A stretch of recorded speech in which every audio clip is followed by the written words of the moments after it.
2026 சட்டமன்ற தேர்தலில் கூட்டணிக்கு தலைமை அதிமுக தான் என எடப்பாடி மீண்டும் திட்டவட்டமாக அறிவித்துள்ளார். சட்டமன்ற தேர்தலில் கூட்டணிக்கு தலைமை அதிமுக தான் என எடப்பாடி பழனிசாமி திட்டவட்டமாக தெரிவித்தார். ராணிப்பேட்டை மாவட்டம் அரக்கோணம் அருகே எம்.எல்.ஏ. சு. ரவியின் மகன் திருமணம் இன்று நடந்தது.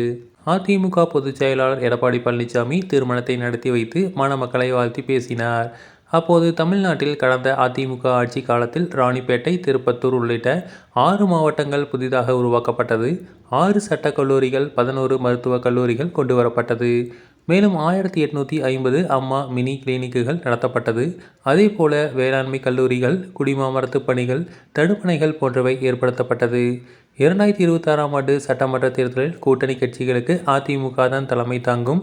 இக்கூட்டணியில் பல கட்சிகள் இணைய வாய்ப்புள்ளது என்று கூறியுள்ளார்.